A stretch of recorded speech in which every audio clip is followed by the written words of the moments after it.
Hey, welcome to Fans Without Credentials. I'm Tom, and great to be back with you. We've got a heck of a show for you.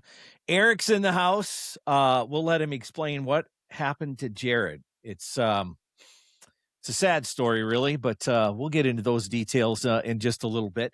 Hey, we've got a great show for you and a special guest. Michaela's coming in to talk Red Wings hockey. That's going to be the focal point today. Of course, we'll mention a little something about the Pistons, and Eric's got some.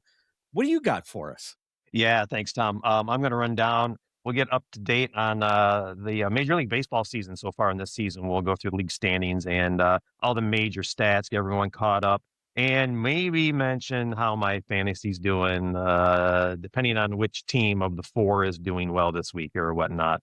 But I'll have my add-ins for everything else you've got. Plus, I've got plenty to say about the Red Wings. So back to you, buddy. All right, sounds good, Eric. Well, let's start a little south of here for the most exciting 2 minutes and 2.27 seconds in sports. Oh, man. Where a 23-1 long shot came from behind to win the Kentucky Derby. That's right. Golden Tempo, ridden by Jose Ortiz, overtook 17 other horses to make history by a neck. And that history, well, his trainer, the first woman in the Derby's 152-year history to be part of that. Now, the big news on the hard court, Pistons delivered in Game 7 with a big-time win over the 8th seed Orlando Magic after trailing 3-1. We'll find out who they're matched up against a little bit later, and Eric's got some stuff for us on that. It's going to be between Toronto and Cleveland. It's a winner-go-home tonight. Detroit Tigers continue to look for traction tonight in the rubber game with the Texas Rangers. Detroit lost the 2 previous series, 2-1, and hope to ride momentum from last night's 5-1 win. Cater Montero pitched one of his best career games to improve to 2-2, went 6 2/3 innings, gave up only 1 earned run on 5 hits, 2 walks, and 2 strikeouts. Now, Boston coming to town for a 3-game set before the Tigers go back on the road to Kansas City for 3-game series. That's going to start on Friday. And, some of those key dates for the Lions fans out there, OTAs, just a couple of weeks away. Going to run a staggered schedule that starts on May 27th and runs through June 11th. Mandatory minicamp set for June 16 and 17, and then training camp going to start sometime in late July. And that is your Michigan sports update. Now, where in the world is Jared Stamen? What happened? Oh, where's our man? Poor Jared. He got a case. I believe it was a case of the seas losing flu. Not a season flu, a seas losing flu. Yeah. No, poor Jared. He's under the weather, man. We hope you're feeling better, buddy. Hopefully you're back here next week. But yes, he's a big fan of Boston, obviously. Not having Tatum play last night, and Joel Embiid, boy, they're stretching him like Plastic Man last night to get him to play throughout the game, and boy, what a performance he put out. It's been exciting, NBA basketball, and well, Eric, I guess that's one of the things on the docket. Let's get the first thing first. NBA big time game. Yeah, quick side note though, real quick before you start the NBA, you're talking about the Derby winner and the trainer. Yeah, she has Michigan roots, by the way. She's Detroit born. Does she really? Yes, she does. Okay, fantastic. Little hot take for you there before you move on. It's what, Sherry DeVoe, I think is the name, or yeah. Excellent, man. That was some interesting news. Now, last year we were at a local. I was going to say no, you're good. We were at a local watering hole that had the Derby there. Actually, at an old. It was actually at an old equestrian club that turned into a distillery. They had a nice turnout for the Derby there. So we wore our Kentucky Derby outfits and had a good time. Some mint jubilee. Yes, yeah, mint julep and whatever other libations they were offering throughout the evening there. Always a good time, man. Always a good time. Well, last year, I was going to mention, we had a jockey with Michigan roots that rode, I think it was Chunk of Gold. Yep. Rider out of Mount Pleasant, Michigan, graduated from Mount Pleasant High School and got his racing career started in Muskegon, I believe. Yeah, I believe. Yeah, when we were talking yesterday, you had mentioned that, and that's what was cool. Where they'd find that Michigan connection for yesterday's winner as well. Absolutely. So basketball, we just watched one heck of a comeback, Eric. 3 games down, 3-1, and so much irony in that whole situation with the comeback against the Orlando Magic, which was the same team that the Pistons had to come back on quite a ways back, but a 3-game-to-1 deficit.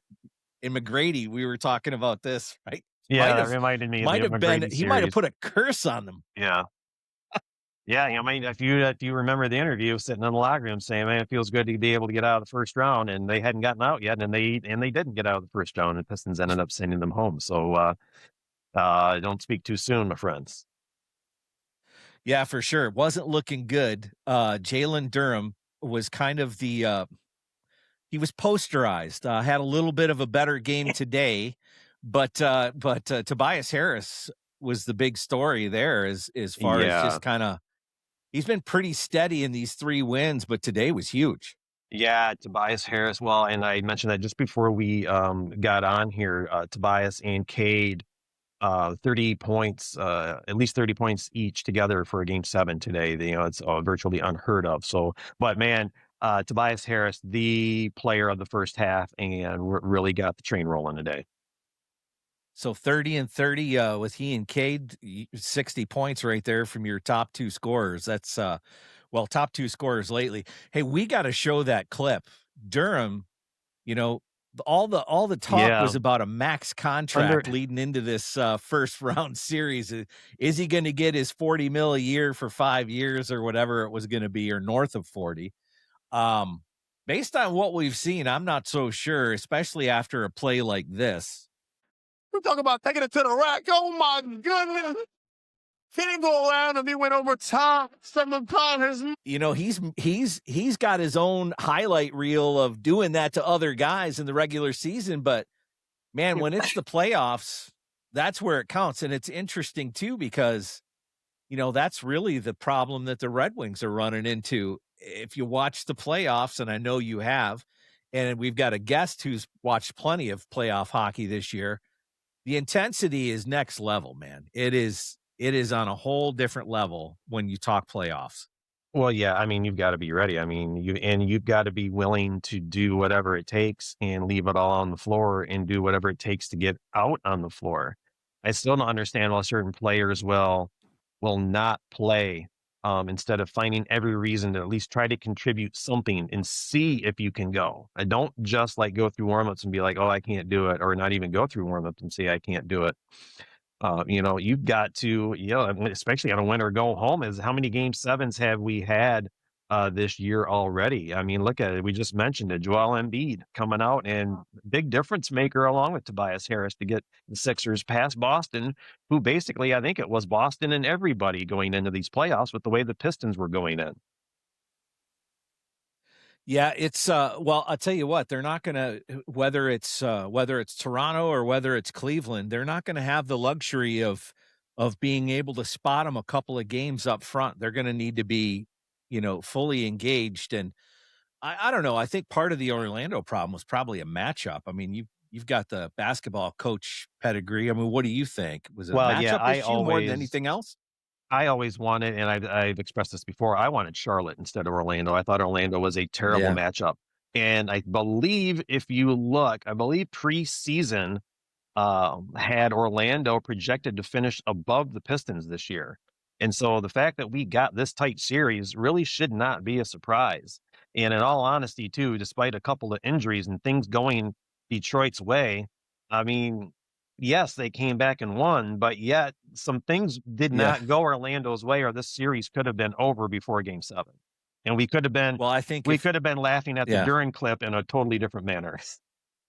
Well, if Franz Wagner doesn't get injured, the Pistons aren't even getting to game 7. No, no, I believe that because he was putting it to Cade, and it got and with him missing, it got Cade rolling and Cade confident, and then obviously everyone else decided to join in, and that was a fun game to watch just before we came out.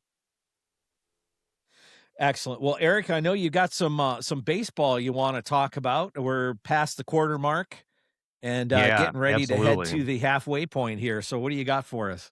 Yeah, real quick. I'll quickly before we move on there, I'll just quickly run down the NBA, all the series here as we're getting ready to Gotcha. move into the second round real quick. Obviously, we know the Pistons and Magic Celtics and Sixers are now over with that massive upset. Knicks and Hawks. Knicks taking care of business. Orange and blue skies, baby. Orange and blue skies. We're going to hear that for another couple of weeks. Can't wait. And then the Pistons will face the winner of Cleveland and Toronto, which is in about 45 minutes, 45 minutes. I think that tips off tonight. And then the Western Conference, OKC made quick work in that round. Spurs, Spurs may be the favorite in my book this year. Boy, who knows what's going to happen with Minnesota coming out of there with the injuries and what I believe Ant-Man, I think, might miss games 1 and 2, I think, early on projections for that. And the Lakers, boy, who would have thought Old Man River winning 4-2 and moving on to the next round. You never know where's LA going to go from here. So that kind of does it for the NBA. And I know we're getting ready to move on to the to MLB. Yes, we took a week off last week from having some fun with the MLB. But let's get everybody up to speed after we're a month or a little over a month into the season now. Oh, more than that. I mean, we're into May, brother. Yeah, we are in the May. It's the quarter mark. It goes fast. Well, it goes fast, right? And there's a lot going on. Again, when I've got 4 fantasy teams and I've got to look at so much every day. So quickly we'll run down the standings, Tom. Out of the East, this was as of earlier today as I was putting this together. You got the Yankees and then the Rays and the Blue Jays and the Orioles and the Red Sox. Boy, you wonder, though, we'll get into that in a minute, Tom, about the Red Sox making a change here in a couple minutes. In the Central, as of right now, the Guardians are in the lead. Roy, talk about a Central standings that's just a mixed bag of mediocrity. Tigers at 17-17, White Sox, Royals, Twins. I mean, it's all. I think anybody could be anybody in that league right now.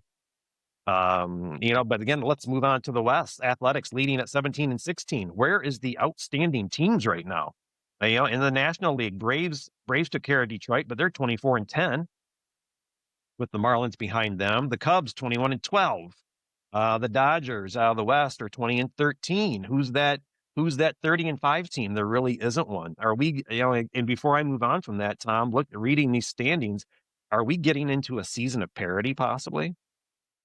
No, I don't think so. Or will the cream rise to the top? Eric, yeah, I mean, here's the thing. A 30-5 start is insane. I mean, it rarely happens like that. So when you look at a 20 yeah, exactly. And it was remarkable. And I mean, it had all of baseball and all the sports writers in the country talking about it because it's not normal. So to see an LA Dodgers team at 20-13, I mean, you can feel pretty confident that barring something crazy, they should be in great shape down the stretch. Yeah. I mean, I believe the cream will rise to the top. Boy, and again, I mentioned my fantasy leagues, but the one thing going on with my fantasy teams is, man, there are a lot of injuries out there early on too. Yeah. A lot of these teams are suffering, Detroit included. There are some high-level players that are out with injuries right now. I know I got one guy in the 60 IL that hasn't even played a game yet, but I'm keeping him because if he gets healthy, he's going to get me some points in my fantasy league. So that being Blake Snell, so hopefully he's back and healthy. So yeah, a lot of injuries going on early in the season too. So you got to think if teams are healthy, you might start getting some separation as the season goes on. But right now, Tom, let's go over some of the major stats. See if anything jumps out at you. We'll go right to batting average. Ildarmo Vargas leading right now with a 388 average. You're going to hear this name quite a bit. Yordan Alvarez at 356 and Vlad Guerrero Jr. at 354. Leading right now with home runs.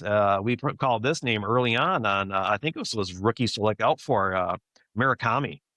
He's got 13 home runs right now. And again, we're going to mention Yordan Alvarez again. He's got 12, and Aaron Judge has 12. So, close ranks up at the top. Your leaders in the clubhouse for ERA right now is Jose Soriano with a .84 ERA. Seth Lugo with a 1.15, crazy enough, and then Bryce Elder with a 1.5. I believe Skubal's 258 or something like that, or somebody was, I think it was 258 or something like that. And then the leader with go ahead. And if he holds Yeah, if Scooble holds serve with that, he's gonna be in great shape, right? Like, it's not just ERA. We'll look at WHIP as well at some point, but yeah, Scooble's pitching well. He had 1 game, 2 games ago, I think it was, 2 starts ago where he got roughed up a little bit. Later on in the start, I think he managed still to go 6 innings. But yeah, no, I feel pretty good about him. And the other thing with the hitting stats, another stat I look at is OPS, and that's where this rookie of Yeah. ours, Kevin McGonigal, I mean, he's over 900 OPS, just hitting the leather right off the ball. Yeah, you can tell you look at the team when he does stuff too, and they've really gravitated towards him already and showing him the Mm, love because man, he is by definition, it looks like a tiger to me. for sure. If you're looking for something that fits Detroit Tiger Yeah. mold, it's Kevin McGonigal. And he's made some great defensive plays too. I mean, this is a guy who's played third base, he's played shortstop. I think he even had a spot there at second base for a bit. I mean, he can play that infield pretty well, especially on the important side, right? That left side there. And man, he's made some really snappy plays with his glove, and that was one of the knocks on him last year was the rumor mill was that he didn't have the defense. The hitting was great, but the defense wasn't there. Well, I mean, we're seeing a complete package. I mean, Right. we're seeing a rookie in the year performance right now. Yeah, kind of almost kind of like a higher level Zach McKinstry from last year. Yes, much higher. Actually, yeah, right. Going out of the stats here, Tom, wins for pitchers right now. Chris Sale on one of my teams leads right now with 6 wins, and you've got 5 others with 5 wins right now. So again, a nice log jam at the top with some quality pitching going on. But again, you've got a lot of teams with pitchers out right now too. So you don't know, and we talked about this on a previous show, if it's power over precision, and who's going to win that battle, and who's got the staff that's going to make it through the season, depending on the type of arms that they have. And speaking of arms Right. and strikes and balls and home runs and helmet taps, let's quickly get back into my favorite subject, Tom, the automatic ball strike ABS. Let's check in with that real quick. The best talking Yeah. point about that right now is the immediate measurable impact that it is having on the game style. We talked about this before. In the first month of the season, the system has driven a massive 7.3% surge in walks across the league. And a lot of that, I believe, is just because of that automatic. And we talked about that where there's sometimes they're looking for the pit. They're looking for that now instead of just looking for that pitch to hit too at times. Yeah. It's that other game within the game. What they're doing with it is it's the 2-dimensional versus the 3-dimensional paradox that's going on with this. To make all of these AI powered Hawkeye cameras work seamlessly for broadcast and these instant reviews. It's essentially flattened the traditional prism that you can see to the strike zone into Yeah. more of into a 2D plane, and it's changing the reality of what a strike usually is or used to be. And so these new ABS rules are generating some tension, and especially when only the pitcher or the catcher or the batter can tap their helmet, and it's got to be done within, I think, 2 seconds, or else people Yeah, will challenge exactly. that as well too. And then if the team Yeah. loses 2 of those challenges, then they're cut off for the rest of the game. Is this too much of another game within the game? And I know we've agreed we like this, but is there too much right now, or is it another wait and see? I think it's a wait and see. I think it's like the pitch clock, right? Who's going to take it right up to the last second, and that's one of those things that irritated pitchers last year, right? Was batter waiting until just before he's about to deliver and stepping out and calling timeout, or whatever. Um, so yeah, I mean, there was a game within a game there, and that's just how baseball is, right? It's like the shift. If there's a rule there or something that they can leverage or exploit, then they're absolutely going to do it. I'd expect this is all going to settle in here before too long, and they may end up making some tweaks. But I think overall, it's still better. I was watching a Tigers game the other I was night. going to bring it up. One Is this the one with the one Dingler didn't call? Well, no, All right, well, I'll no, talk it about that wasn't in a that minute. one. Yeah, there was one that they did call, and it was I mean, the pitcher called it, and Okay. almost never, it's usually the catcher or the batter. But the pitcher called it, and it was, I think it was, I think it was over an inch off, or no, over an inch. No, it was. I have it backwards. The batter called it. It was a Tigers batter, but the pitch was an inch outside the zone. Yeah. I mean, I when you're yeah, and everyone's looking at a digital screen thinking, "Is that really what happened?" Yeah, it's like, Yeah. the one I was talking about was, the other day, Dingler there was a strike right down the middle, and Dingler did not challenge it when the called a ball. And then I don't know if it was the next pitch or the same at bat, all of a sudden the batter challenged and ended up on base for winning the challenge. And so it's when again, Right, right, right. it's that extra issue of when do you do it? Am I right? Am I wrong? It could cost me if I don't, but I could lose my challenge if I'm wrong, or do I save it for later? Or I mean, I'll tell you the there's so one. much more head game with that. Well, and the one dynamic there too is because I probably listen to more games than I actually watch, right? I love Dan Dickerson. Um, and whether he's got Petrie in there or I mean, it doesn't matter. I love Dan Dickerson's call. My favorite announcer for Tiger baseball since Ernie Harwell. And I do the same thing my dad used to do with Ernie, and that is you might flip the game on television, but you're listening to Ernie's call, and it may not be totally synced up, but I'll be working and listening to Dickerson in the background, and that's the difficult part is for the play-by-play guy, and Dan does a great job with it, but trying to describe what they're seeing in terms of this, the replay of, the pitch clock or the pitch camera, and Yeah. yeah, it's just Yeah. you're like, wow, you almost kind of want to watch it, but I don't know, man. Theater of the mind radio that. Oh, let's go back to something that I had mentioned earlier.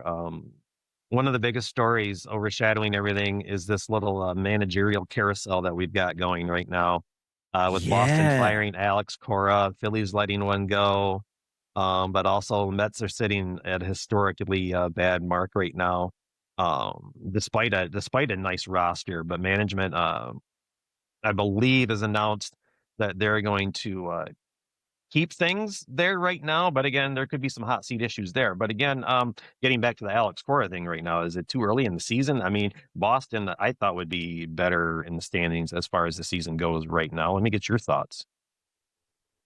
Yeah, I mean, on paper, for Yeah, sure, but, exactly. Right. the American League East is a different animal. Outside Yeah. of the Marlins, I mean, it is, it's a tough division. It always has been. Yeah, What and was you've interesting got was Yankees, Rays, Blue Jays, Orioles, Red Sox in order right now. yeah, so what's interesting is, the Boston gets rid of Cora, and then you mentioned it, Philadelphia fired their manager and offered Cora, and he was like, I'm good for family time." Yeah. Right? Like, yeah, yeah. Yeah, it's too early, too soon. So so he'll probably take the year off, but I would expect to see him someplace else next season. But I mean, you got to be really careful if you don't have a plan in place, or somebody that you've got some confidence in to come in and kind of take over. This is one of those sports where you generally won't see a full-time hire made in season. You might get an interim manager and they might hang on to that title throughout the, into the fall, but not often do you see a team make a hire like that. It indicates some other things too when you're talking about how they're kind of how they've constructed the roster and the pitching, their pitching order, bullpen, and this is kind of where it goes back into our discussion in a little bit with the Red Wings. You can spend money, Yeah. but it's what you spend it on, right? Right. And again, just because you have something on paper that looks good doesn't necessarily mean that the output is the same. And I imagine that's what the front office in Boston saw, is that Well, this and team should play better. and speaking of injuries though too, I mean, let's move to Detroit for a few minutes. Yeah. And talk about injuries with that. Gleyber Torres left yesterday's game against the Rangers, left side tightness, and is going under testing. Will Vest now landed on the 15-day. Javi is banged up, and so, but At the same time, you're what, a half game or a game out of first place right now. Is there something, should they be spending some type of money or looking, or is it kind of let's wait and get healthy and see what happens? Yeah, You're not going yeah. out into a big lead where you can back into the playoffs right now. If you start losing now, you might not be able to climb back. Yeah, it's the Central though. I mean, look, you've got Cleveland a game up Yep. on the Tigers Yep. right now, and Yep. that's as of right now, right? So, and they've also got the second lowest payroll in all of baseball. And I don't care who you are, you're going to have a really difficult time overcoming that. Now they get some hometown discounts because there's some guys there that are really good that love to play for Cleveland. And they will take a pay cut to stay there. And I don't know what the magic juju is, but it is nothing like the old days with Wild Thing and all those guys where they were taking the bus to games, right? Like they're taking good care of this Cleveland ball club because these guys love playing for them. I'm not too worried about it, right? Like I think Harris, whatever needs to happen, I'm confident Harris is going to do something before the deadline. I mean, we've been in the postseason twice, epic collapse at the end of last year.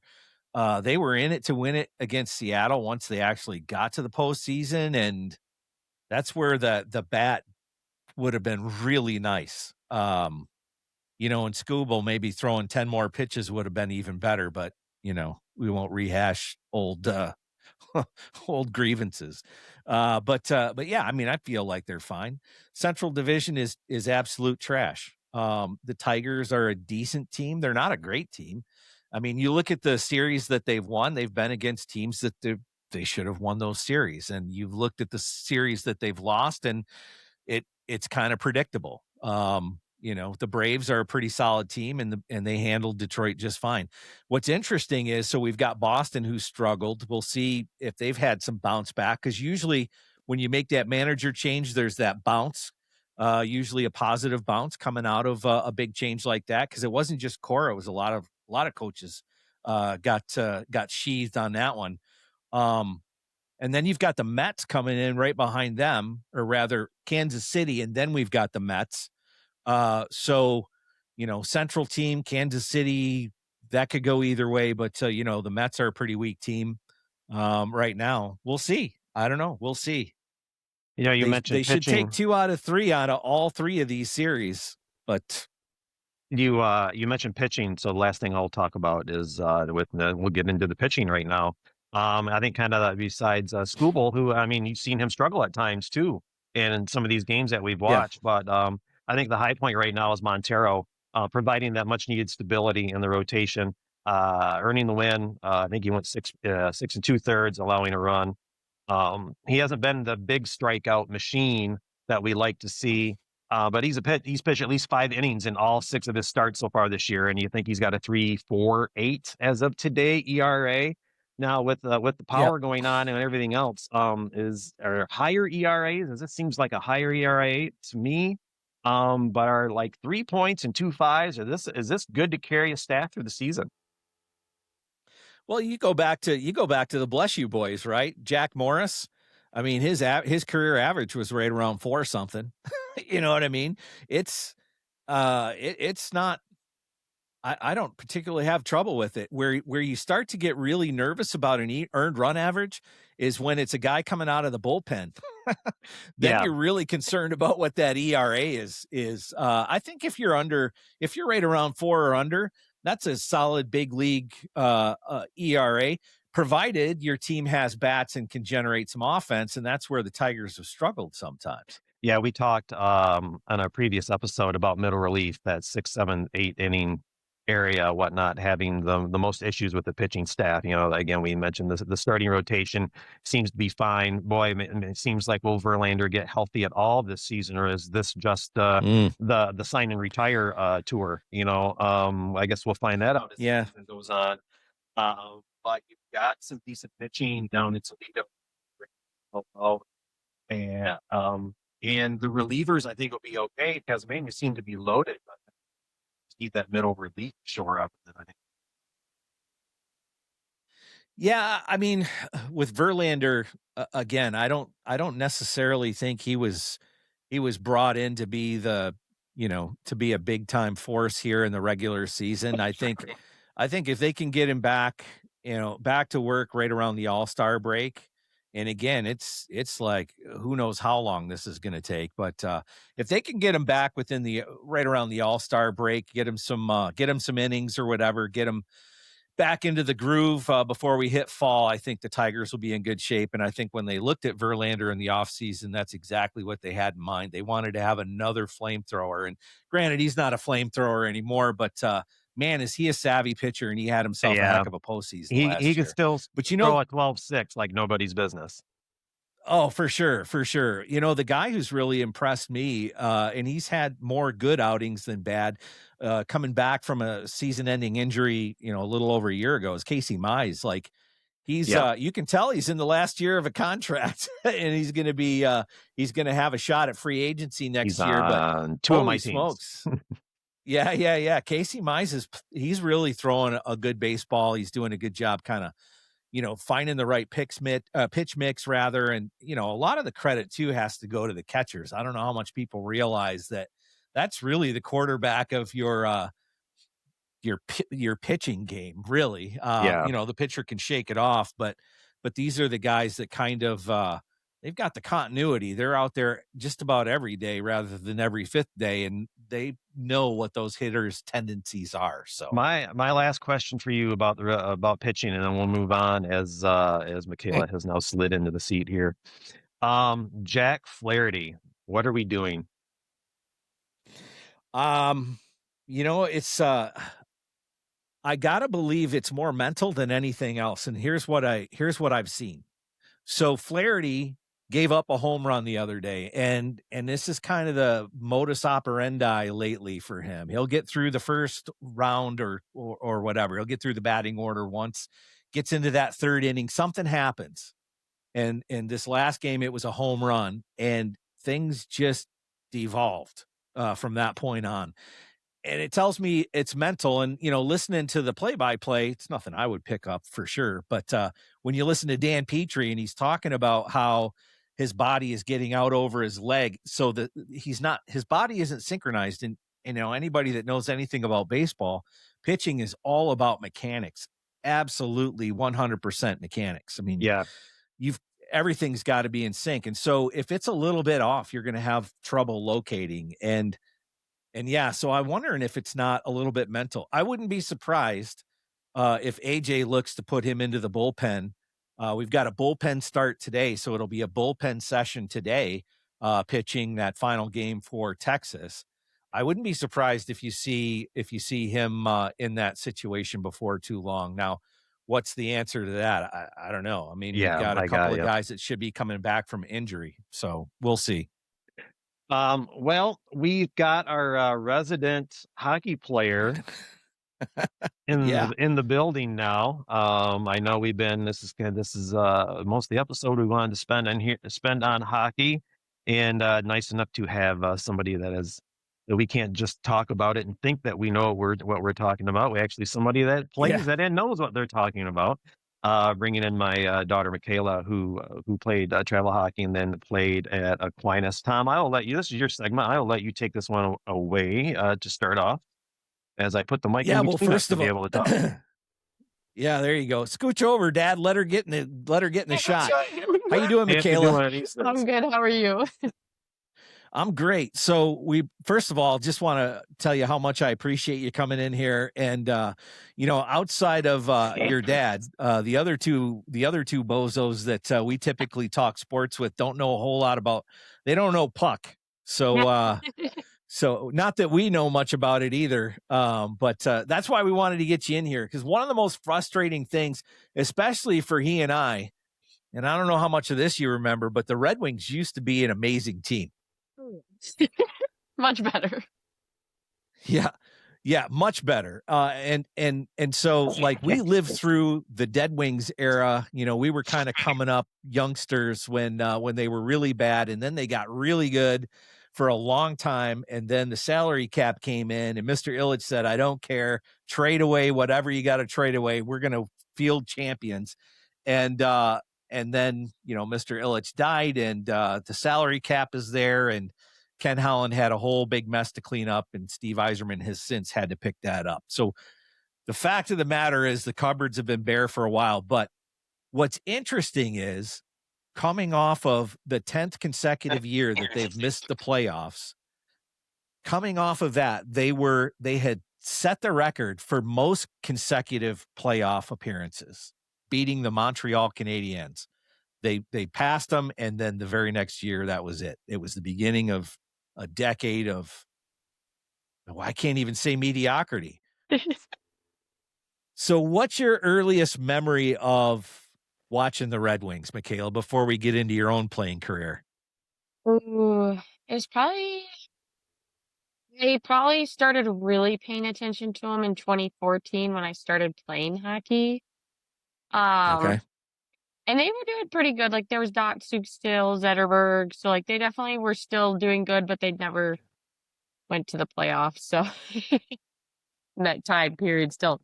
Yeah, and that was what was great for her, especially when she was playing with Petoskey, is that the ice arena ended up being bought by Fedor Fedorov, Sergei's brother, and now that is Right. home to the Fedorov Ice Academy.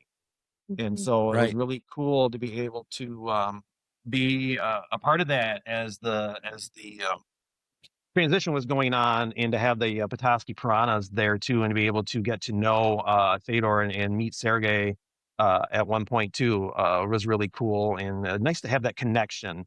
What was really great too with her is her travel coach um, was a good mainstay in the hockey community, even downstate. And he just recently passed within the last year, 2 years. Years. And so he was a big time hockey name that's missed probably throughout the entire state. But she was very fortunate to have the right people around her to get her career started. Well, let's talk a little bit about that, Michaela. So how old were you when you first laced up your skates? 14. It was the summer before my freshman year of high school. Wow. They Okay. So a late bloomer, but you managed travel. What was that like? It was first year was definitely rough. I grew up playing soccer with a girl named Allie. Was at her house for her birthday. Her dad was the coach, and they're like, "Hey, you want to play?" And I was like, "Sure." And they're like, "You know how to play?" And I was like, "Yeah." And I was like, "I don't know how to play." Yeah, she like skated at a hockey arena once in a while. But what was awesome is Coach Van was the rink manager at the time. So anytime we had a snow day, we'd all go to the rink and just spend the entire day there, skating, shooting, doing whatever we wanted. And so him and our other coach, Coach Lefebvre, spent so much time working with me to like just help me really progress my skills. Like first year was rough, but honestly, like by my senior year, I felt like I was doing pretty good. But I definitely fell in love and dedicated a lot of my time to playing. So how much of that soccer background actually translated for you? Because I mean, obviously more players on a soccer pitch, but when you're talking about the concepts, I mean, pretty similar as far as attack and defense and working through the neutral zone. And Honestly, yeah, it's very similar in thinking about transitioning from the defense to the neutral to the forward zone. Like there's still that kind of same pattern. I kind of like playing with less people. I don't know. It's a just little more easier. room. Yeah. Yeah. I Yeah. put yeah, go ahead. Go ahead. Yeah. No, no. Um, I put a couple of things down too. Before we get into the Red Wings portion, I put down a couple of questions for you as Hmm. well. Making the transition from travel hockey with the Petoskey Piranhas to a 4-year career at Aquinas College. For listeners who think hockey is just a hockey game or just a game, what's the biggest welcome to college moment where you realize that the speed, the physicality, and the mental prep had shifted into a completely different gear? The biggest thing was the first week, all like the upperclassmen, like everyone who's been there before, they called the first week of practice Hell Week because all you did was conditioning, and it definitely was. Yeah. It was brutal. In high school too, we only played 1 day a week. a lot of the girls weren't from in town because it was a travel league, and just not a lot of people play up here. And so we practice 1 day a week, and then you go to college and you practice 3 days a week, and you have off ice on one another day, and it's a lot more than you're used to, but definitely a much faster pace. Yeah, the one thing I'll add to that, Tom, is with the Piranhas, it was like with it being a travel team in northern Michigan, it was like the great melting pot for girls hockey because it was called the Petoskey Piranhas, but it wasn't funded by the school. It wasn't a school hockey team. And Right. so you had girls from Petoskey, Harbor Springs, Sheboygan, Gaylord, Traverse City, the UP, and you can't practice every day. So sometimes you even had to split practices. The UP girls meet up in the UP and the trolls meet down below. And then you'll get together, have a practice once in a while, then get together for games. And the fact that they were able to hang banners while doing this at the same time speaks volumes, not just for the players, but those coaches as well. Yeah, no doubt it was probably a challenge. So here's a question I have for you, right? So going back longer than I care to count, I coached Pee Wee hockey up in Alaska, and we were in what was called the Bush League because we were out in the Alaskan bush. We were in interior Alaska, so it was like Mystery Alaska. There were a lot of outdoor rinks that we played on with, Yep. 20 below and colder, which, the kids didn't mind because we were only running 17 or 18 players. So we had you weren't on the bench too long. Now for the coaches, whole You're different just story. standing You better there. bring your Oh my goodness, man. Yeah, it was rough. But what was interesting was it was a co-ed team. And at the time, Pee Wee was the first level of USA hockey where there was checking allowed. And Yep. so the boys and the girls we were teaching them how to safely check and the whole concept behind removing the person from the puck. And then fast forward to the next Olympic year, and I'm watching Team USA, the women's team, and there's no checking allowed. And I'm like, but my Pee Wee girls can hit. What's the problem? Yeah. What was your take on that, Michaela? The funny thing is you said safely check. Is that what you said? Yeah, well, so at the Because I time there was got somebody also that can hip check like nobody's business right here. well, and that's all about positioning and really manipulating the offensive player's position, work them into yeah, you know what you're talking about, right? So but the fact that you can throw the hits, but then you get it to that level of international hockey and oh no, can't check. What did you think about that as a female athlete in this sport? It's funny because I know, like, for any level of female hockey, if it's just females, there's no checking allowed. Even, like, middle school, elementary, high school, like, so PB age, if it's an all-girls team, they're not allowed to check. Boys, it's because a girl's signing up to be on a boys' team, they're allowed to participate, but it's at their own risk. The main reason they do it is for safety reasons. Female are just a Sure. lot more prone to concussions and injuries. I've always Somebody thought that's had one. yeah. I always thought it was because girls are more petty than guys, and girls are gonna hold a grudge and go after a girl the rest of the game, while a guy's just gonna make a play and be like, "Okay, I'm done." Yeah, whatever. Right. You take your licks, you get yours back and call it a day, right? Yeah. You could still be very physical though. Like you could still get away with some Yeah. very good physicality. So it's like you didn't really notice that you couldn't check because it was still just a very physical game. I believe her mom has a photo of when they played Marquette once, and I believe there was 3 girls in one penalty box and 2 girls in the other. And that's travel hockey. It's kind of how your dad used to play basketball. Sounds about right. Appreciate it. I'll add Oh man. one more thing at you that'll kind of tie into the Red Wings portion of this part. 4 years on the college level, obviously, is a grind.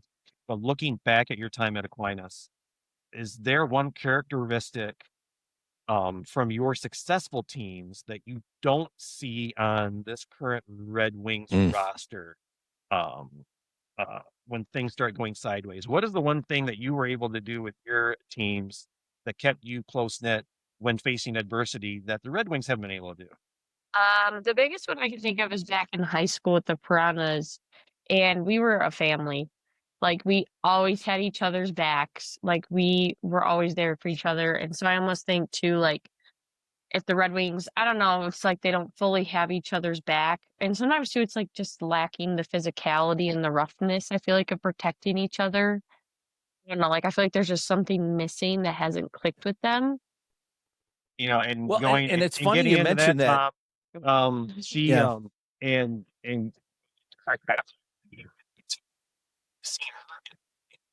clean up a team. Yeah, it's funny you mentioned that, Michaela, because it's almost become a punchline, right? Like if Dylan Larkin and the Red Wings were in the playoffs today, he probably would have been out of game one, taken out on a stretcher if he even survived. And the sad reality is he's your team captain. He's one of your biggest playmakers. I mean, he hasn't got as many goals as the cat, but he's huge. He's huge for that team, and they are not the same team without him. And you'll see him get run cross. It's like the entire league knows he's got a sketchy lower back, and that's where they hit him every Yep. chance they get. And you'll see him sprawled out on the ice, and nobody lifts a finger. Are you kidding me? What would have happened if that was Steve Yzerman back in the day there, Eric? You know Yeah. what would have happened? Bobby Wow. Probert would be locked up in prison for homicide. Well, and Michaela and I were talking earlier and kind of debriefing for the show today. And I was telling her that the key for the Red Wings to start winning back in the late 90s and whatnot was when they got Yzerman and the Pretty Boys to start playing defense. I mean, you could Yeah. score, you could average 5 goals a game and win President's trophies, but if you can't play defense in the playoffs, it doesn't matter what you do in the regular season. You're not going to get anywhere.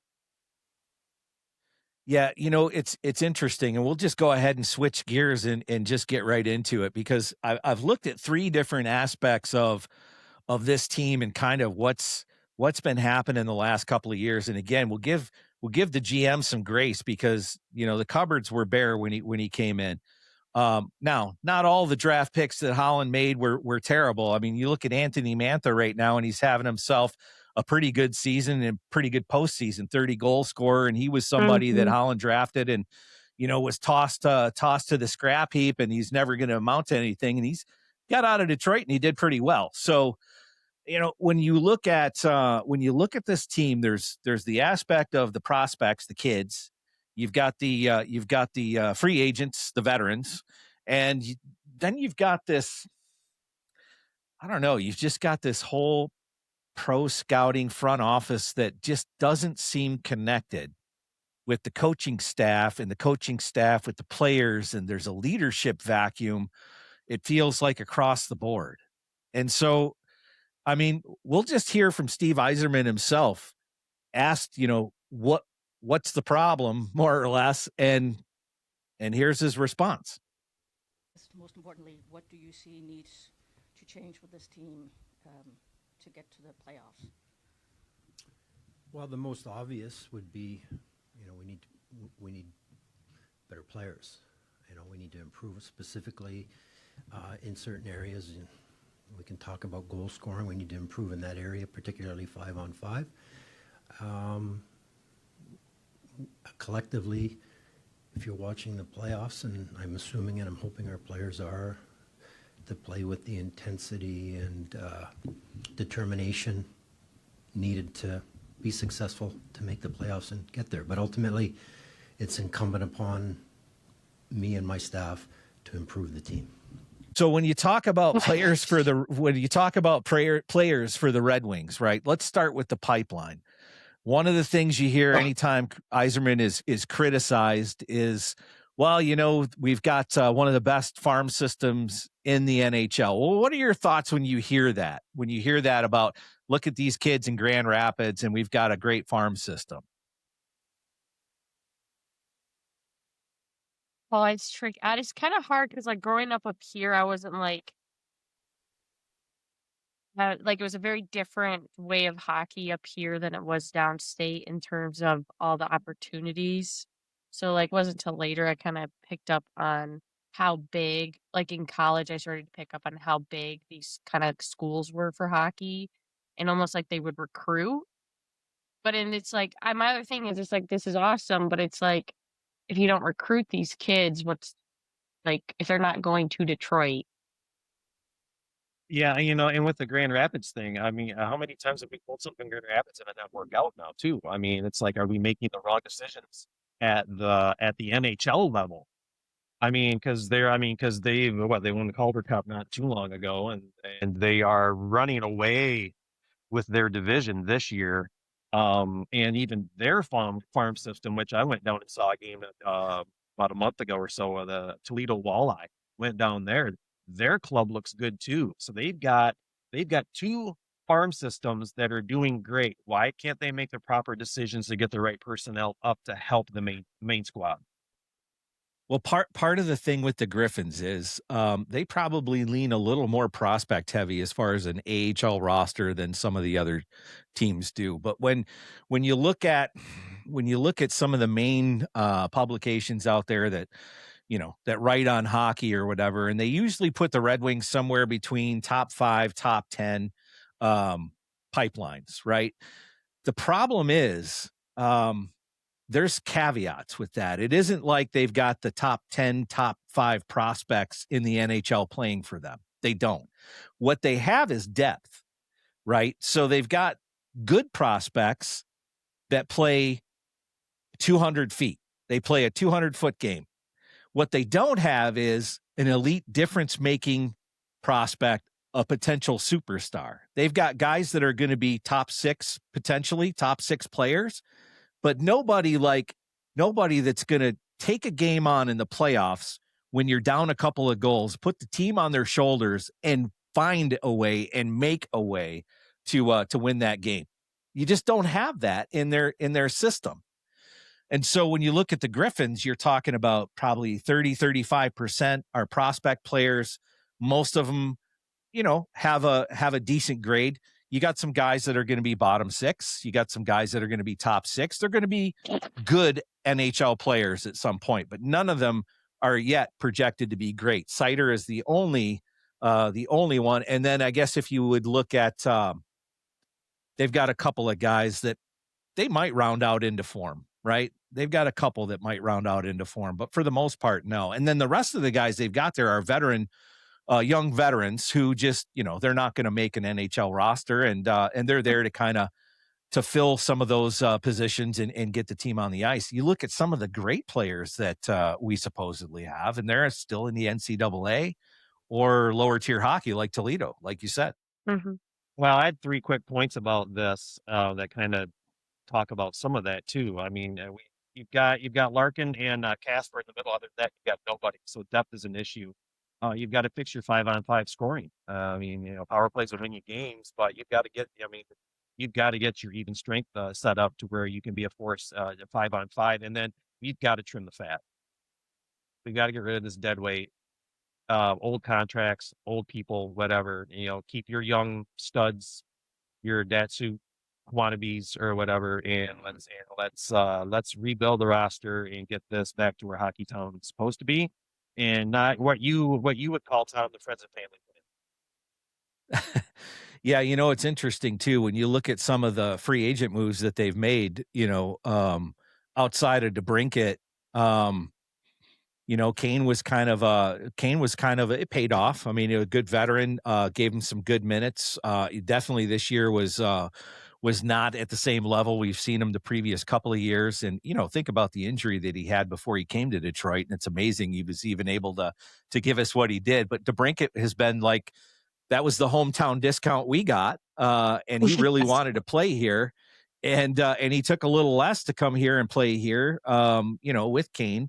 But then you look at Comfer and you look at some of these other guys, who signed contracts, probably overpaid for middling talent, while they restocked, and in phase 1 of the rebuild, that's what you've got to do. You've got to be conservative with the veterans you bring in, but they're at a point, and I think this is where a lot of fans are frustrated. The Wings should be at a point where they should be adding talent now, not to just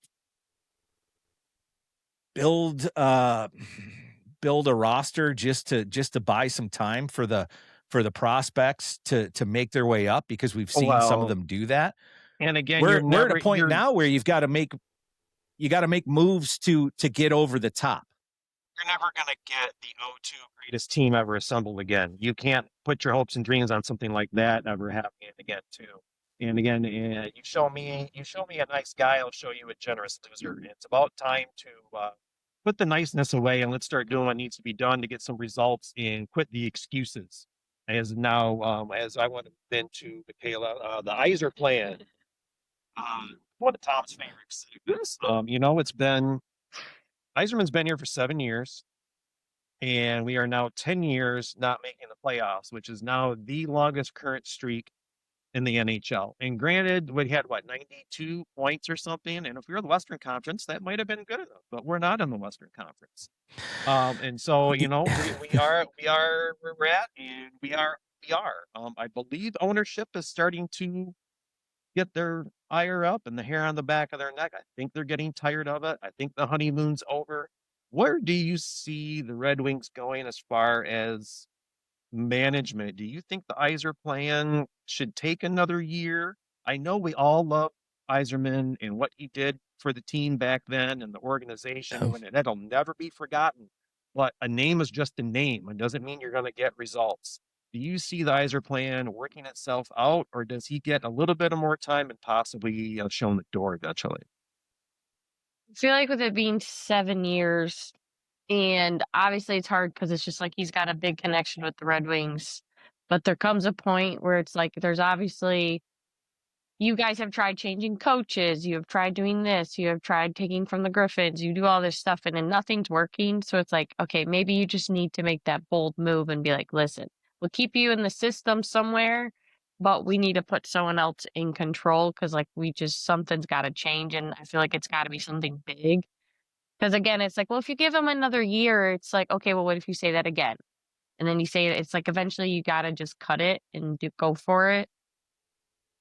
Well, and again, I talked about last week the no duh moment of this presser. We need better players. I mean, yes, we do. Yeah, and thankfully he's going from being passive to it sounds like he wants to start saying and doing the right things. But talk is cheap. That's why everybody talks. Yeah, no, for sure. One of the other questions that he was asked at that presser was by Bob Wojnarowski, asking him about front office, what's going on with especially pro scouting. And, one thing to take note of is just as the Holland Iserman switchover was happening, Mark Howe, who'd been part of he was the head of pro scouting, retired right around the same time. And they haven't actually had somebody in charge there. And what I took away from that press conference, is that that they probably will make a pretty good assessment of what they need to do. Right. I think if you look at what they've done up to this point, it's been very risk averse, right? They would say conservative. I would say risk averse. They've put themselves in a position where they're going to be $30 million under the cap going into next season. And, and this is just one other thing I think it's important to note. Like when I'm looking at the numbers, just in the last 3 years, because I hear this talking point, this straw man all the time. Well, Ilitch has handcuffed him. Ilitch won't give him the money. The reality is the cap right now is sitting around 90 million. And they're carrying anywhere between 80 and 85 million. Now, could they sign a couple of guys with that space? Sure. But then you look at last year and they were within 2 to 5 million of the top of the cap. And it's pretty much the same thing the season before. So it's not a lack of resources. It's what have you done with the money? And I guess that's the thing. Yeah. All you can do is play the waiting game now. But I mean, it's time I was joking with Michaela before we got started. It's like the Red Wings or just Detroit sports in general right now. We seem to be in that one insurance commercial where the fisherman's got that dollar bill. He's saying, you almost had it. You almost had it. It's like we're just kind of waiting for the right things to happen. And we're just can't quite get there. Michaela, I've got, before we let you go, thank you for joining us and being a part of this segment. But I've got a little bit of rapid fire for you before you kick you off the door here. Okay. This should only take a couple minutes. Nothing serious, and let's just see what happens. All right. So, just rapid fire for you, and you can answer any way you want. So, early morning practice, the Toski Ice Arena, or a late night game in Byron Center playing for Aquinas. Which atmosphere do you miss more? Probably Grand Rapids. I'd have to say Grand Rapids. There's just a little more like intensity to it, a little more energy behind it. Yeah, it was always fun to go down there to Byron Center and see those games, atmosphere, and be able to also see them on. You couldn't make it; you could see them on YouTube or TV or something Yep. like that. It was always cool. The atmosphere was always great. It was fun. Okay, next one. If you're building a franchise today, are you taking Dylan Larkin or Austin Matthews to lead your locker room? Dylan Larkin. Matthews is Canadian. He plays for a Canadian team. Yes, he does. You know. Yes. Sometimes you get simple answers. And the Toronto Maple Leafs at that. Yeah, right. So, All right, next one. Starting it on a scale of 1 to 10. How much faith do you have that the Iser plan results in a cup parade before 2030? 3. 3. Okay. Hey, honestly, that might not be a bad number for right now. Yeah, at the moment. you I'd think say 3? 3 years? Yeah. Oh no, 0 to 10. Rating from 1 to 10. Oh, on a 0 scale to of 1 10. You give it a 3. Yeah. Ah, gotcha. Okay. Yeah. No, not 3 years. So next for you, which would be more intimidating seen in a tunnel, the winged wheel or your Petoskey Piranhas jersey? As I believe we will have I believe there's a photo up there that you'll have seen at some point today. I have it in the basement. I'd probably say the piranhas, but that's just because my brain wants to say a piranha's more scary than a winged wheel. Especially today. Yeah, especially because it's a real thing that eats flesh. Exactly. The Wings need some more grit. We've agreed with that. Who is the one current NHL player that you would trade a first round pick just to add some muscle to the roster? First rounder for muscle. No Barzals from the Islanders. I don't know. It's more looks. Honestly, I would probably say Bertuzzi. I would love to have Bertuzzi back. And there was definitely like good connection with him and like Larkin and stuff. And I just feel like now he just brought an energy to the ice, and I feel like it'd be really cool to have him back. You need that party. Room bruiser example. Again, it's like the weakest team, one of the weaker teams in the league right now. Okay, moving on before we go too deep. You played 4 years of college hockey. Would you rather win a game 6-5 in a shootout, or grind out a 1-0 win where you blocked 5 shots? Ooh. No, I feel like games are more fun when there's more goals scored in the game. It's more entertaining. But there is something about having like those really good defensive saves, and even honestly just getting a shutout for your goalie. Yeah, I remember one travel tournament downstate. You guys were not supposed to win, and it was defense and blocking shots. You ended up winning 2-1 and making the final, and ended up being a state runner-up that year. Yep. So yeah, that's proof right there. I got 2 more for you. If Yzerman pulls off a blockbuster trade in the summer, who was the one name you want to see in the winged wheel on opening night? Any player. Connor McDavid. There you go. Yeah, they made the finals last year. They did last 2 years, and they're I think did they get out already? I believe. Yeah, they're out. Yep. Okay. Last one before we let you go. I believe the Pistons did win today, but the question is, who's likely to win a title first, the Pistons or the Red Wings?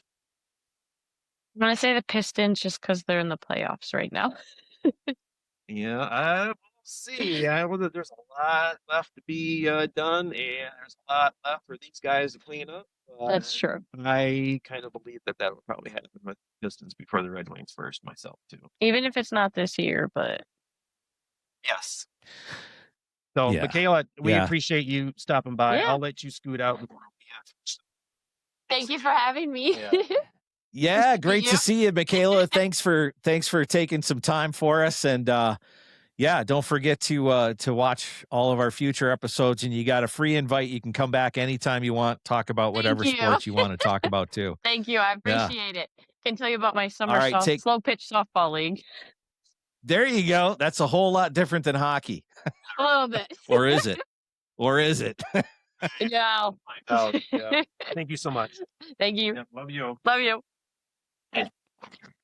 So it's interesting to hear the hockey player. Like the one thing that popped out, that Michaela brought up was the whole thing about just the closeness of the team, like the bonding of the team, and you've got somebody that gets run or whatever, somebody takes liberties with them, and they're all over there. I think, the one thing I will say, because I've been a harsh critic of this pro scouting department, the one thing I'll say is they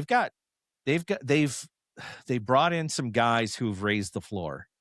No question. They've raised the floor outside of, a couple of folks, but they've raised the floor. They just haven't raised the ceiling. And that's really where Yzerman has got to shift gears. It seems to indicate to me that it's not so much about incompetence in the front office. It's easy to say that, but if they've been told to take a conservative approach and they're following those instructions, we need guys that are going to raise the floor. And I guess I could see it to some degree. It doesn't explain these last 3 epic breakdowns at the end of the year, but I can kind of understand maybe what they were trying to do. But the time for that is over. The time for that is over. Well, one of the things that now got it's me, time to get it in. one of the things that got me was they didn't come out with it until after the season's over, but they talked about, they knew that they weren't as good of a team as a team that was up in the top of the standings the first half of the season. They deep down Right. knew, okay, we're doing good, but we don't think we're really that good. This should just be temporary. We'll ride this and see what happens. But in reality, we're probably not that good, which gives them the half whatever excuse of having a 30-some point lead and then faltering it. Yeah. I think you had in the Eastern Conference, I think you've got haves and have-nots. I think in the Western Conference, there's a little bit of that. But I think the quality of team out there, it when you talk about, well, if we had 92 points, we'd have won the West. Well, you never would have gotten 92 points in the West. It wouldn't have happened. You wouldn't have gotten by half those teams anyway. Right. You'd be sitting around 78 points if you had a schedule in the Western Conference. I mean, just watch the playoffs. I mean, if anybody has any doubts about this, just watch the Western teams in the playoffs. I'll go to the Vegas-Utah first round series. Oh, I was just one of the most physical series.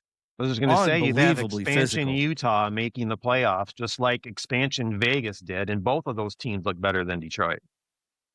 Yeah, I mean, part of that too, though, is the expansion draft, and so you're kind of, the idea is to kind of jumpstart them with some parity to begin with, but you still have to make good roster decisions, and you still have to, make good coaching decisions and so forth. But at the end of the day, whether they're expansion teams or not, like you look at Dallas, that's another team that is just a menace. You look at Edmonton, yeah, they got bounced, but another really skilled hockey team. Do they have the fierce sort of that physicality that you see from Pittsburgh or from Philly or from Utah or Vegas? No, maybe not. Carolina's another one of those teams, just on a whole different level. So here's the quote right here. The quote says, "We were third overall or something, and we're like, let's be realistic. I don't think we're as good as our record at the time, but we are winning games." I mean, it sounds like at least anything. I mean, what? Because again, Yeah. they did nothing at the trade deadline too, right? You brought on a veteran defenseman, which they desperately needed, but what you didn't do is you didn't bring in that one right-handed shot that you also desperately needed. A right-handed shooting center would have been fantastic, and there were guys out there to be had. And then you look at Hughes, right? He was ripe for the picking out of Vancouver, and Billy, what is it, Guerin from Minnesota steps in and they made him an offer, and apparently, the Red Wings were kind of like lukewarm. The offer wasn't really anything sincere or significant. And, look, he's made a huge difference. I've watched him in that Minnesota Wild team. When he got there, it was like a shot in the arm. I mean, they were playing some good hockey. Well, you're at a point where again, it's show me results instead of excuses. As McClellan commenting about certain guys just being jersey guys, just the name on the jersey out on the ice. And hopefully Yzerman, if he's going to take a stand and becoming harder with his mentality of, if we're not going to find guys with 82 game toughness, then we'll go out and find them. Well, talk is cheap. We need to see some results behind that too. You know what though, Eric? As much as I've been down on them all year, I really think they are you're gonna see a shift in direction. If you think about it, they finally got some decent core pieces that are in Grand Rapids, and guys that are starting to make they're making their way into the big team, right? We've already got a couple of those guys. Nyquist is one of those dudes who should be able to come up maybe next year. He would have been up this year if it hadn't been for the injury. He's a decent player, right? He's a good, solid player. He's going to be probably a top 6 guy. He's not going to be an elite guy. They don't have one of those. If you look top to bottom, a lot of us, we get this, we like our hometown cooking, but the reality is, if you look at any of the prospects in our system outside of a couple of goalies, we just don't have that one dude who's gonna break open a game and score some goals. They're guys that play 200 feet. They're pretty conservative for the most part. It's good.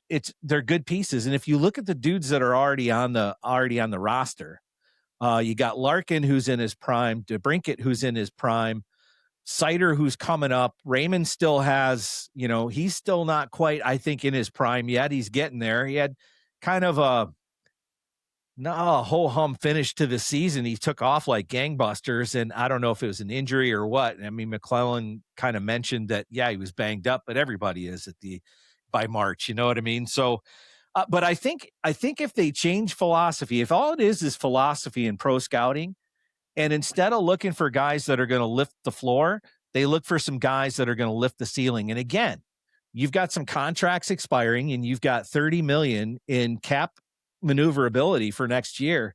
They absolutely could pick up a couple of impact players, and you're looking another year removed. Danielson coming up potentially. You're looking at Nygaard. Nygaard coming up. Pelika coming up as well. Another defenseman, a little undersized, but a good puck mover as well. So, I mean, they've got some potential. And then, holy smokes, when are we going to see Casa?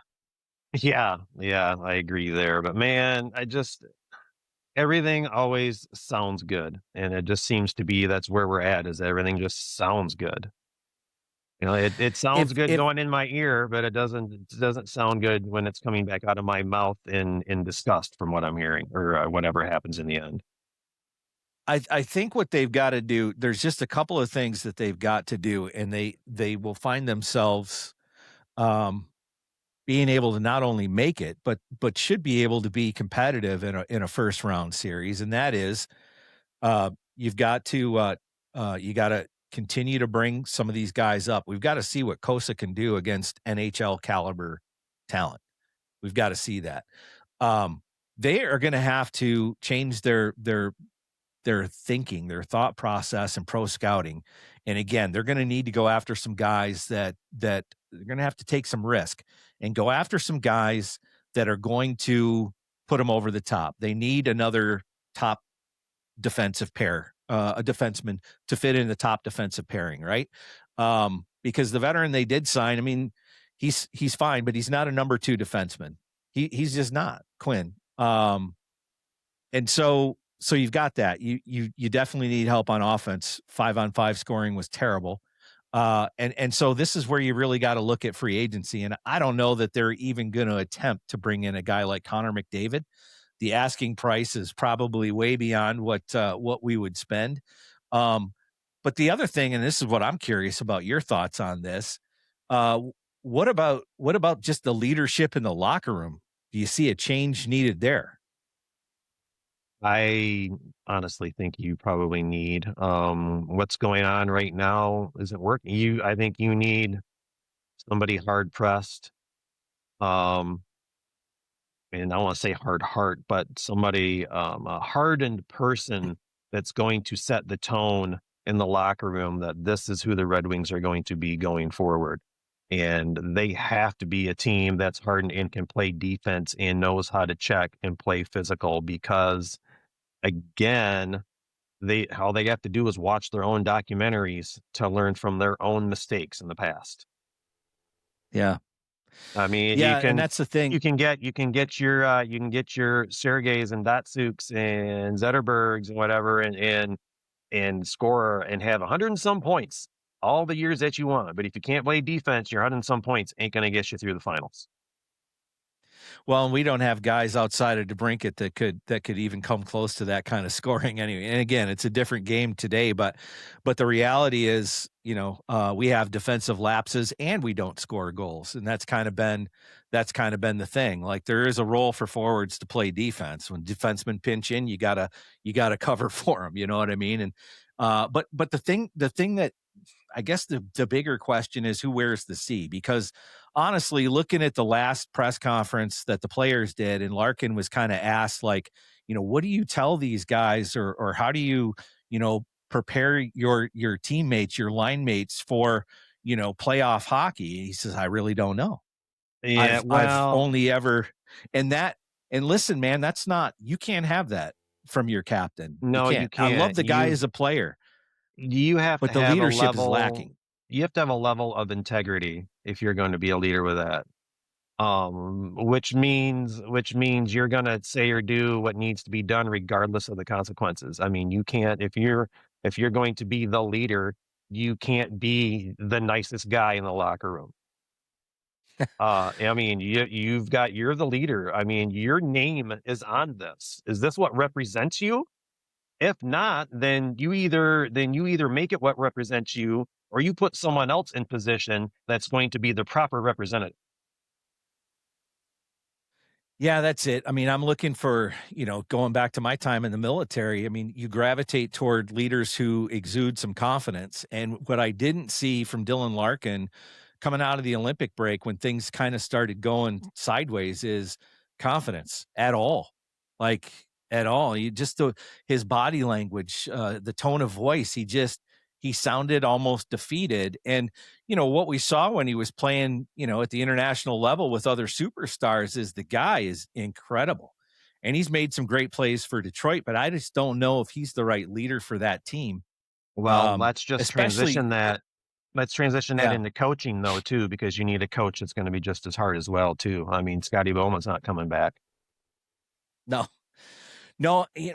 I got to say this, though, Eric. Todd McClellan, I mean, I liked his. I think he can be, absolutely. Yeah. I can't explain how a team just absolutely mails it in like they did, and it would, in any circumstance, I would look at the coaching and say, "What in the world are you doing or not doing? Like, this is unexcusable." Well, again, you got to be able to wear your hats, and like when I coach, for example, people outside of basketball would say that I'm a decent or a nice guy, but you put me out you get me in the gym or on the basketball court or coaching, and it's like I remember the Sylvester Stallone movie Over the Top, and you turn that hat, and all of a sudden you're flipping a switch. That's the way it's got to be. I mean, I mean, you can't be a nice guy when you're trying to get something. I mean, when it comes down to wins and losses, nice guys don't always finish first. They usually don't. Well, let's leave it with this, because I think we could probably spend the rest of the evening talking about the Red Wings, right? We've got and what's Cleveland going and on. Toronto just tipped off. Yeah, there you go. So, yeah, and that's a big game, right? So, 3 things. If you could do 3 things, what are the 3 things that you think you could do to get them over the top next season and into the playoffs? What 3 moves or what 3 things does the team have to do in your mind? 3 things from me to get them in the playoffs next year. Fire Yzerman, and next in line, and then you've got to get get 2 big names in the draft, or not in the draft, but in the offseason.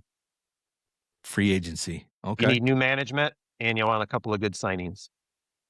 And your signings are going to come after your new management comes in, because they're going to be the players that they want, and hopefully your management are getting the players that we want, because then those 2 players may set the example for the locker room, unless somebody's going to take over that's currently there. But right now, I don't see it.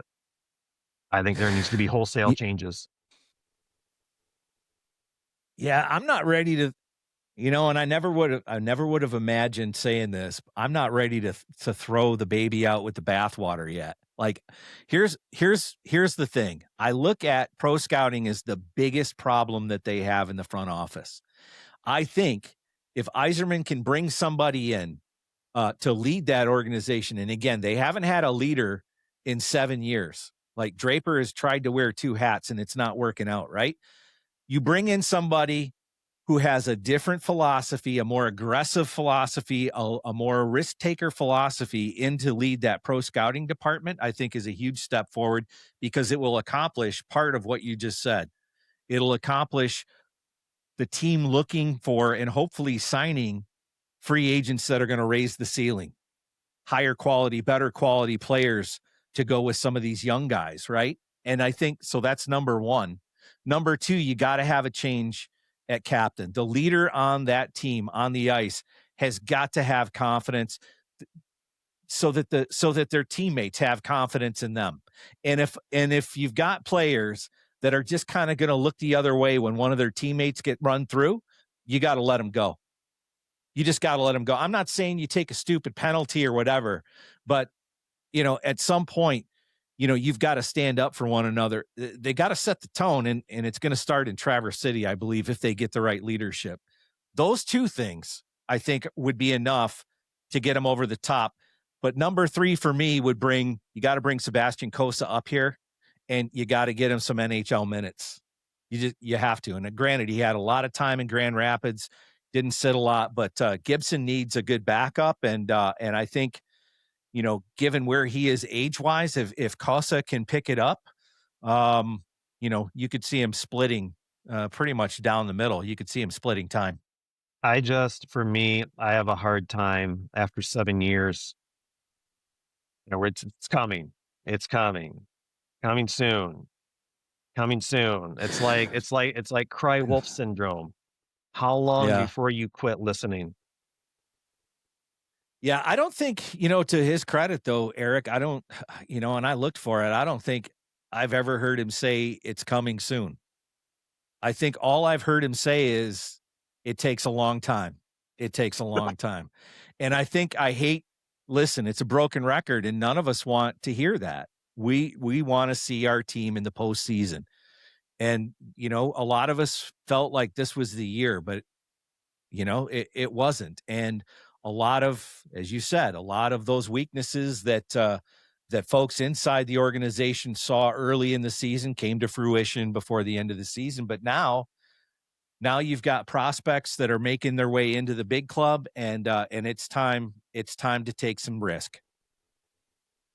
Yeah, I mean, I'll stand behind that they need to take some risks. I see. I think they stick it out. And maybe their talk will manifest some results. But I just get tired of 7 in a row or 10 in a row, 7 with the current management, and it's like, how long do you want to wait?